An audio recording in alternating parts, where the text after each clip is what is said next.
Hey everybody, Dave here, and I want to tell you about CyberWire's new subscription program, CyberWire Pro. It's designed for security professionals and all others who want to stay abreast of cybersecurity news. CyberWire Pro is a premium service that will save you time and keep you informed. You may be saying to yourself, hey, that sounds great and something my entire organization can benefit from. We think so too. With a CyberWire Pro Enterprise subscription, you can make that happen. You can help to keep your organization up to date with the latest news, analysis, and trends across the evolving cybersecurity landscape, save some money, and look like a hero at the same time. We've got great discounts for government, commercial teams, and academia too.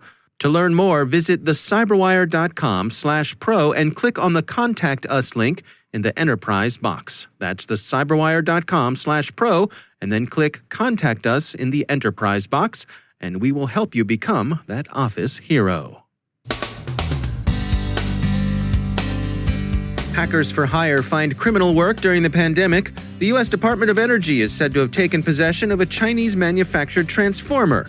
U.S. President Trump may be considering an executive order about the legal status of social media. Contact tracing apps in France and the UK are scrutinized for privacy. Ben Yellen with the latest iPhone cracking case between the FBI and Apple. Our guest is retired CIA Master of Disguise Jana Mendez on her book, The Moscow Rules. And Canada's Centre for Cybersecurity assesses current risks, and Huawei's CFO loses a round in a Vancouver court.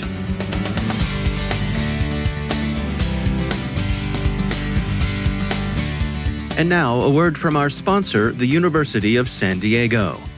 Cybersecurity Newsflash: in addition to gumming up the works with malware, phishing expeditions, and DNS attacks, the black hat hackers of the world are also creating jobs. Let me explain.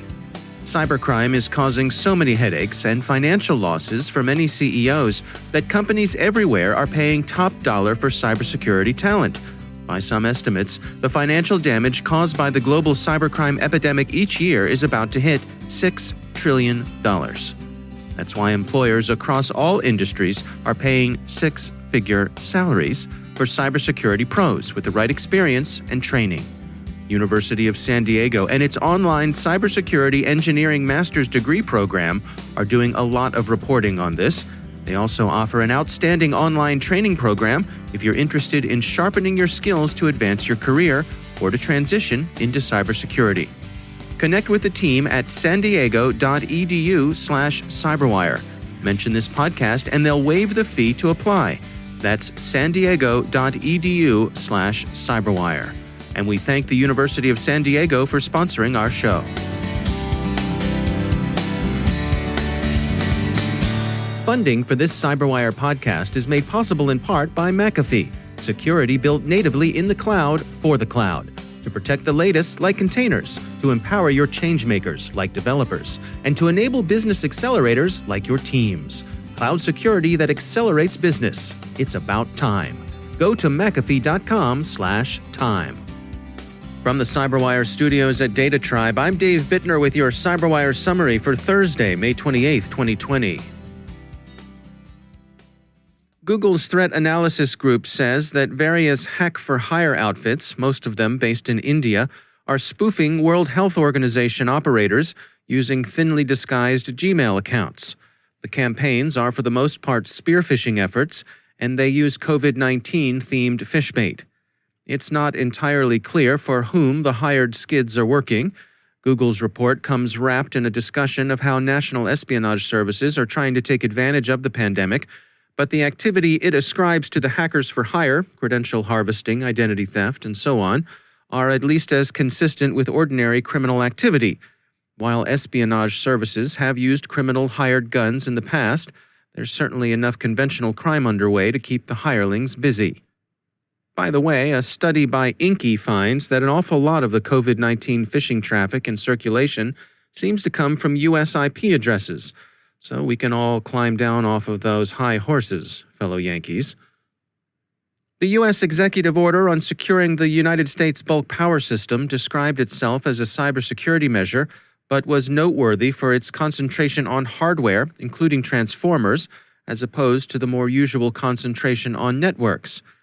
This seemed curious to many observers and prompted speculation that the risky foreign hardware the order was concerned to keep out of the U.S. grid involved the clandestine insertion of backdoors that could be used in subsequent attacks. A Wall Street Journal story may offer a partial explanation as to why this was so.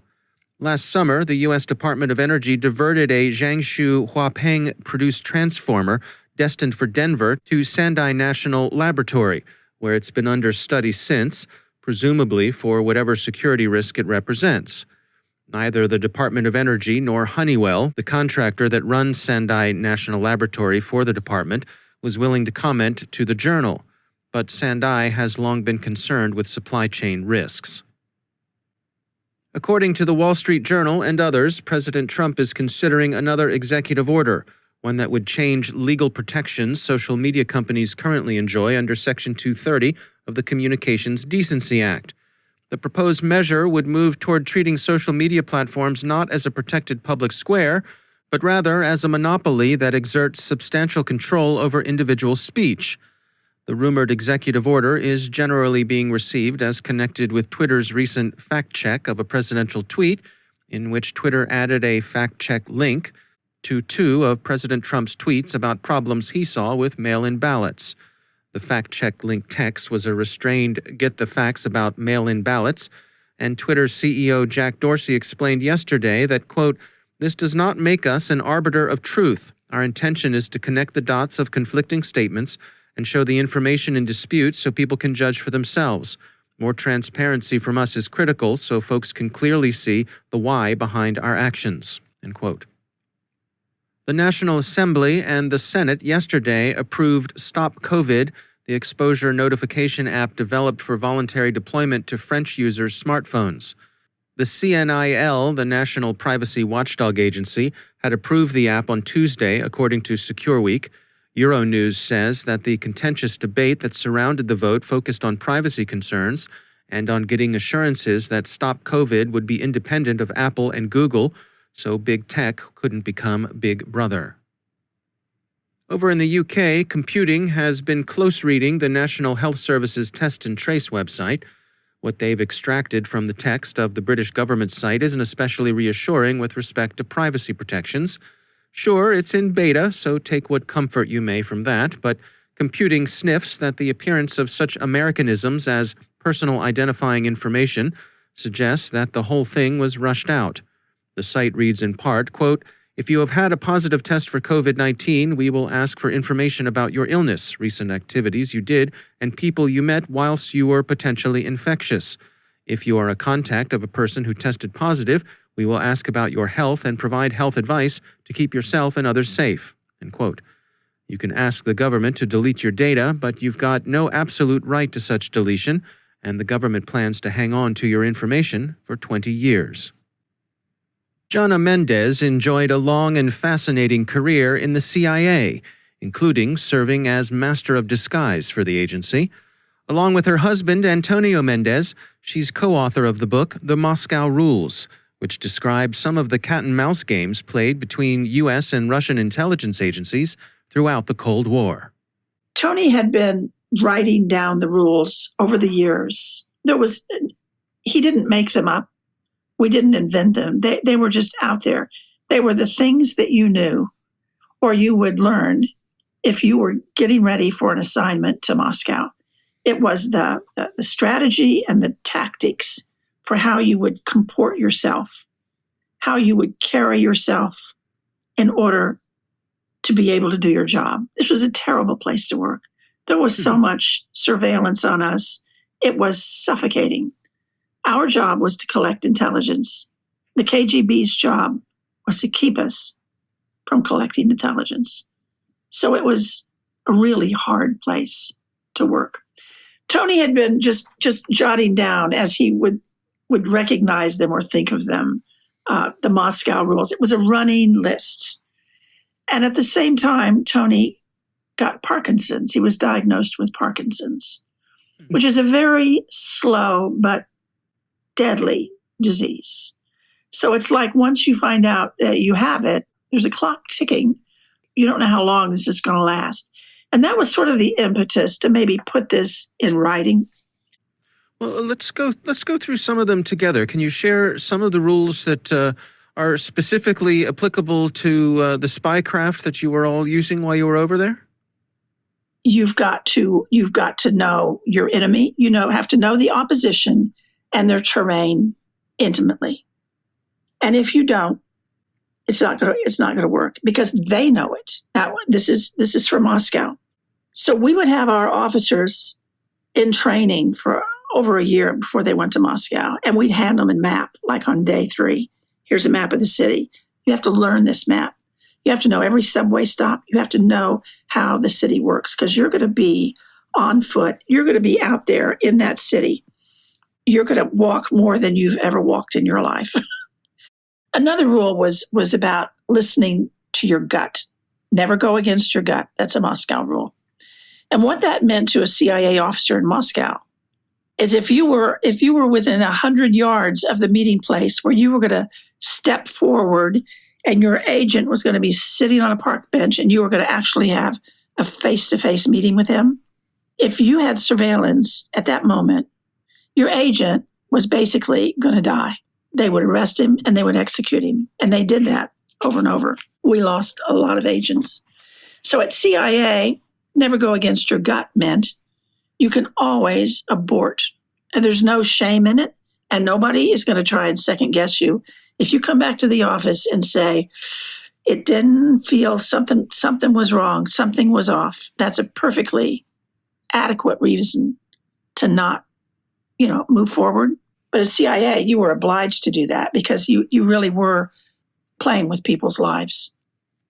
That's retired former CIA operative Jana Mendez. The book is titled The Moscow Rules. There's more of my interview with Jana Mendez in this week's episode of Hacking Humans. Check it out. Canadian security authorities warn that foreign intelligence services are exploiting the pandemic. The CBC reports that Canada's Centre for Cybersecurity, a unit of the Communications Security Establishment, has issued a cyber threat bulletin in which the center offers an overview of how cyber threats have been shaped by the COVID-19 pandemic. The bulletin is dated April 27th, but was posted only this Tuesday. The Center for Cybersecurity notes that the global health sector is under extreme pressure during the pandemic, and that this has made it an even more attractive target for ransomware extortionists than usual.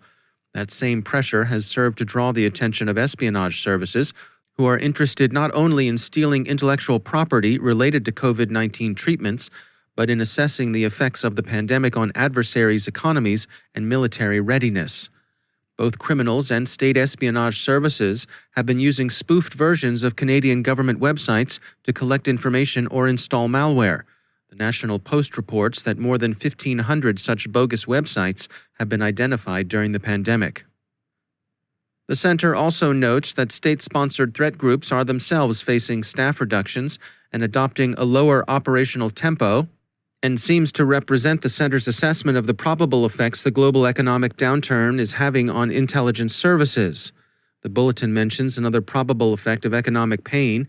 Intelligence services may well turn to revenue-generating cybercrime to make up their budget shortfalls. Another caution in the bulletin pertains to expatriate and immigrant communities. These are likely to come under pressure as authoritarian regimes tighten their own domestic controls. The hostile influence campaigns the center alludes to are very much in the Russia disruptive style. The CBC observes that one such campaign has been active in Eastern Europe, where the Canadian-led battle group in Latvia has been fodder for rumors that it's a hotbed of COVID-19 infection. And finally, the Supreme Court of British Columbia yesterday ruled against Huawei CFO Menghua Zhao in her fight to avoid extradition from Canada to the U.S. The court found that the U.S. request met the double criminality standard, that is, the bank fraud and sanctions evasion the U.S. has charged her with would be crimes if committed in Canada. Her next hearing will be in June, Cyberscoop says.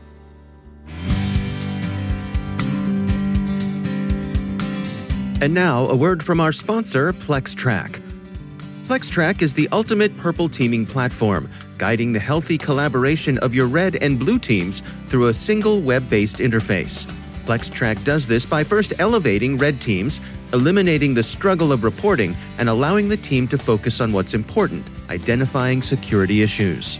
Red teams are provided with an easy-to-use platform that allows reports to be created and then exported with a click of a button, saving the team valuable time. PlexTrack also powers up blue teams by providing them with a platform to consolidate findings and then remediate them in an efficient and timely manner. Gone are the days of 500-page penetration test reports, as PlexTrack streamlines the process with a status tracker, integrations with ticketing systems, dashboards and analytic capabilities, and much more. You can visit their website at plextrack.com/demo to learn more. That's plextrac.com/demo. And we thank PlexTrack for sponsoring our show.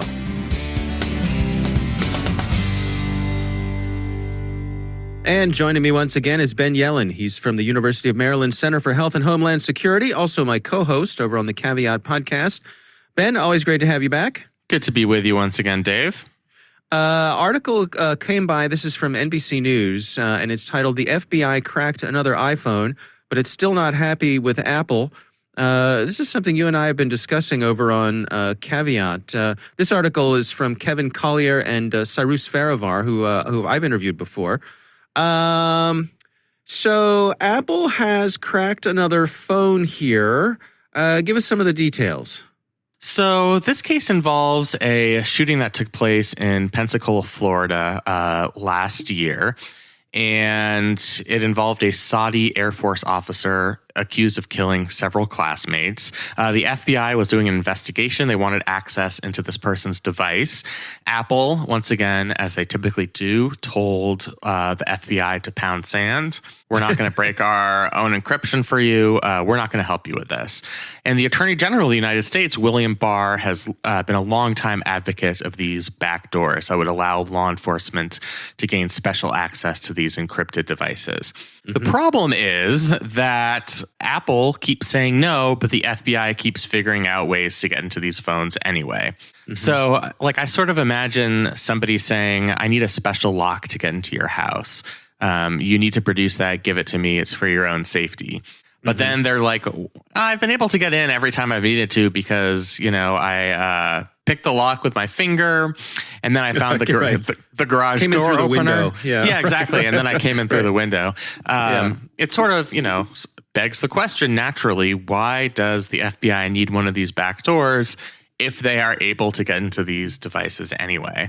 The other thing noticeable or notable about this article is that for once they actually found useful information on the device that they were searching. They found out that this terrorism suspect actually had ties to international terrorist organizations like Al-Qaeda.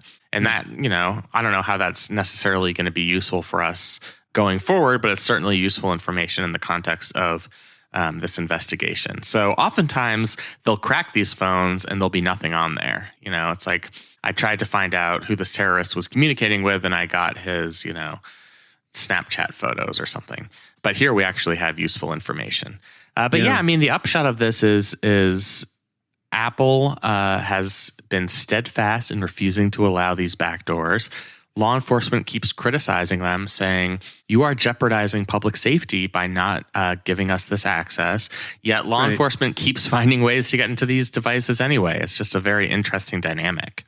Well, and also, I think it's worth pointing out that one of the points Apple is making is that we don't have a backdoor. We can't unlock this for you. The way we have built this technology, even we can't get in there, so stop asking. Stop asking and stop asking us to destroy the own security apparatus that we've created for our customers, because we're not going to do it.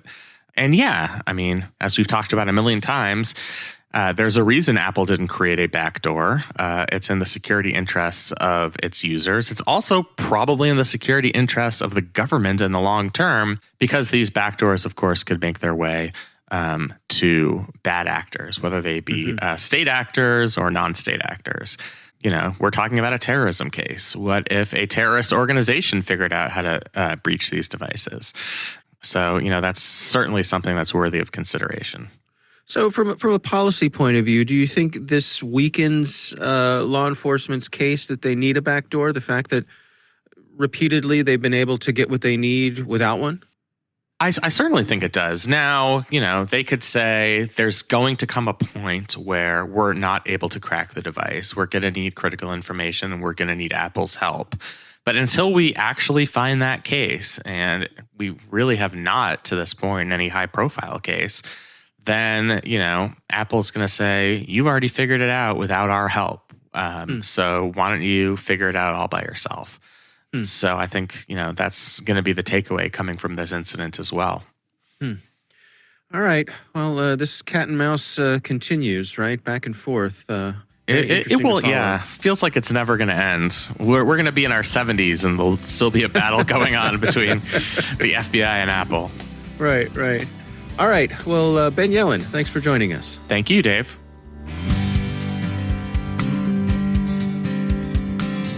And that's the CyberWire. For links to all of today's stories, check out our daily news briefing at thecyberwire.com. And for professionals and cybersecurity leaders who want to stay abreast of this rapidly evolving field, sign up for CyberWire Pro. It'll save you time and keep you informed. Listen for us on your Alexa smart speaker, too. Thanks to all of our sponsors for making the CyberWire possible, especially our supporting sponsor, Observit, a Proofpoint company and the leading insider threat management platform. Learn more at observit.com. The CyberWire podcast is proudly produced in Maryland out of the startup studios of Data Tribe, where they're co-building the next generation of cybersecurity teams and technologies. Our amazing CyberWire team is Elliot Peltzman, Haru Prakash, Stefan Vaziri, Kelsey Bond, Tim Nodar, Joe Kerrigan, Carol Terrio, Ben Yellen, Nick Valecki, Gina Johnson, Bennett Moe, Chris Russell, John Petrick, Jennifer Iben, Rick Howard, Peter Kilpie, and I'm Dave Bittner. Thanks for listening. We'll see you back here tomorrow.